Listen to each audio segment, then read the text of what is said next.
Hello guys, welcome back to my channel. আমি আবার নতুন একটা পার্ট নিয়ে আসলাম এখানে। হ্যালো গাইস, নতুন আমি একটা ভিডিও নিয়ে আসলাম। সেখানে আমি আবার বলছি যে ফাইনালি আমার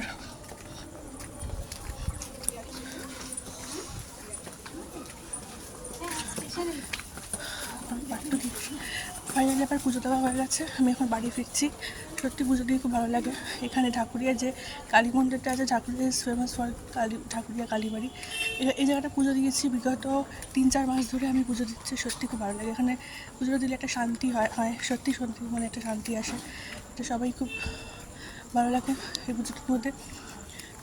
তো অ্যাকচুয়ালি যারা ঠাকুরটা যারা থাকে, যাদবপুর এরিয়ার মধ্যে যারা থাকে, তারা সবাই কিন্তু এখানে এই ঠাকুরের মন্দিরটার মধ্যে আসে, তারা কিন্তু পুজো টুজো দেয়, তাই তো।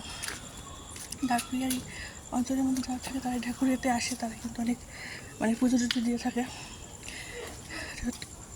সত্যি কথা বলতে এখানে ঠাকুরের হচ্ছে পুজো দেওয়ার পর সত্যি খুব মনে খুব ভালো লাগে, খুব শান্তি থাকে মনের মধ্যে একটা, ঠিক আছে, মনের মধ্যে খুব শান্তি থাকে।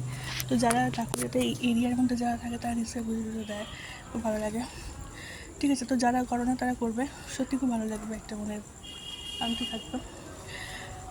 আর এবার আমি তো আগের ভিডিওতে বললাম যে ঠাকুরের মধ্যে কী কী কালীবাড়ি আর কী কী মন্দির আছে, যেটা হচ্ছে কালীমড়ি আছে, তারপরে হচ্ছে তোমার চন্টনিয়া কালীবাড়ি আছে, ঠিক আছে। ঠাকুরিয়া কালীবাড়ি আছে, চন্দ্রনিয়া কালীবাড়ি, লেক কালীবাড়ি আছে, কসবা কালীবাড়ি আছে, অনেক ঠাকুরের মধ্যে অনেক কালীবাড়ি আছে। তার থেকে যেটা ওয়ার্ল্ড ফেমাস সেটা হচ্ছে যেমন নর্থ চব্বিশ পরগনা যেটা আছে নৈহাটিতে, নৈহাটি বড় মা, তাই তো। আর তার সামনে আছে কামাখ্যা টেম্পল, ওটা হচ্ছে মানে পৃথিবীতে ওয়ার্ল্ড ফেমাস, ওটা হচ্ছে বেশি জাগ্রত, ঠিক আছে।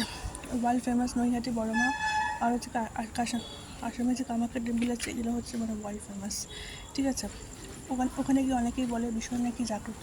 ওখানে লোকজন যে পুজো করতে যায়, ওখানে গিয়ে মনে যা উইশ করে তাই নাকি পূরণ হয়, মনের ইচ্ছা নাকি পূরণ হয়।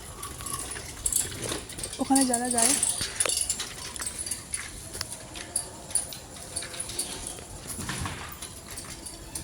অ্যাকচুয়ালি ওখানে যারা পুজো দিতে চায় তারা বলে যে ওখানে গিয়ে নাকি মনের ইচ্ছা খুব পূর্ণ হয়। ওখানকার দেবতা নাকি খুব ভীষণ জাগ্রত, মনে হয়েছে বড় মা আসামে ওরা ভীষণ জাগ্রত ওখানে গিয়ে।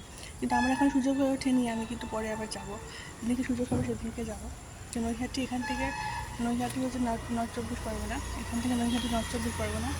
তো এখানে সকাল সকাল 6টার সময় ট্রেন ছাড়ে, ওই হাওড়া স্টেশন থেকে সকাল 6টায় ট্রেন ছাড়ে। কিন্তু অত সকালবেলা ঘুম থেকে ওঠা মানে খুব মুশকিল আমাদের পক্ষে। তো যারা যেতে পারে তাদের কাছে ভালো, তারা লাকি, তারা যেতে পারে। তো নৈহাটি বড়মাকে কেন বড়মা বলে, এটা নিয়ে আমি একটা অনেক ইনফরমেশানস আমার কাছে আছে, সেটা আমি পরে তোমাদের নেক্সট ব্লগে বলবো। আপাতত আজকে ব্লগটা বলতে থাকি। So guys, thanks for listening. Tata, bye bye, and take care.